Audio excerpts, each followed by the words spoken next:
គ្មានពេលណាមួយដែលចិនមិនគិតដល់ជប៉ុនទេពាក្យសម្ដីជាអាវុធចំនួនរវាងមហាអំណាចសេដ្ឋកិច្ចធំទាំងពីរនេះបានវិវត្តកាន់តែធ្ងន់ធ្ងរឡើងនៅឯអង្គការសហប្រជាជាតិដោយសារតែការលើកឡើងរបស់នាយករដ្ឋមន្ត្រីជប៉ុនអ្នកស្រីសាណៃតាកេឈីស្ដីអំពីចំនួនបញ្ហាតៃវ៉ាន់ផ្អែកតាម South China Morning Post កាលពីថ្ងៃទី2ធ្នូបានរៀបរាប់ថាឯកអគ្គរដ្ឋទូតចិនប្រចាំអង្គការសហប្រជាជាតិលោក Fu Kok បានផ្ញើលិខិតជាលើកទី2ទៅថ្ងៃទី1ធ្នូ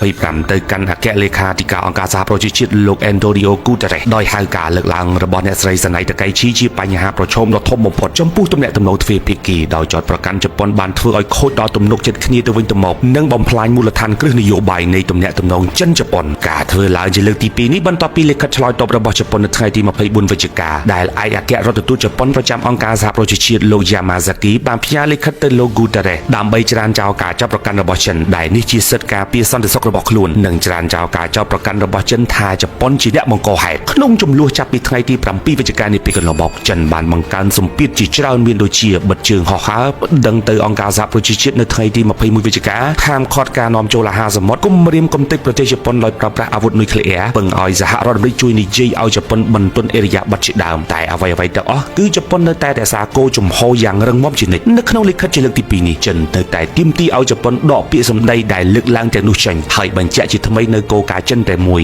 ដោយប្រមានថាប្រសិនបើជប៉ុនមិនធ្វើតាមទេជប៉ុននឹងត្រូវតែទទួលផលវិបាកទាំងអស់បញ្ហានេះដោតលើសេចក្តីថ្លែងការណ៍សភារបស់អ្នកស្រីសាណៃតាកេឈីថាការវាយប្រហាររបស់ចិនលើតៃវ៉ាន់អាចត្រូវបានចាត់ទុកជាស្ថានភាពគំរាមកំហែងដល់ការរស់រានមានជីវិតសម្រាប់ប្រជាជនជប៉ុនទាំងមូលដែលអាចបង្ហាញពីភាពត្រឹមត្រូវនៃសកម្មភាពយោធារបស់ជប៉ុនរួមជាមួយសហរដ្ឋអាមេរិកចិនចាត់ទុករឿងនេះថាជាការរំលោភយ៉ាងធ្ងន់ធ្ងរលើច្បាប់អន្តរជាតិនិងបទដ្ឋានការទូតហើយយល់ឃើញថាវាជាការគំរាមកំហែងដែលមិនធ្លាប់មានពីមុនមកចំពោះផលប្រយោជន៍ស្នូលរបស់ខ្លួនទន្ទឹមនឹងនេះជប៉ុនបានបដិសេធការចោទប្រកាន់របស់ចិនដោយបញ្ជាក់ពីការបដិញ្ញាចិត្តរបស់ខ្លួនចំពោះសន្តិភាពនិងបដិសេធការលើកឡើងរបស់អ្នកស្រីសាណៃតាកេឈីហួសពីចំហការពារជាតិក្រោយសង្គ្រាមលោកទី2របស់ជប៉ុនការប៉ះទង្គិចគ្នាខាងការទូតនេះបង្ហាញពីការកើនឡើងគួរកត់សម្គាល់នៃភាពតានតឹងលើឋានៈរបស់តៃវ៉ាន់និងទំនាក់ទំនងចិនជប៉ុនកាន់តែទូលំទូលាយនៅកម្រិតអង្គការសហប្រជាជាតិតើចិនអាចមានសមត្ថភាពឲ្យជប៉ុនដកពាក្យសម្ដីវិញដែរឬទេ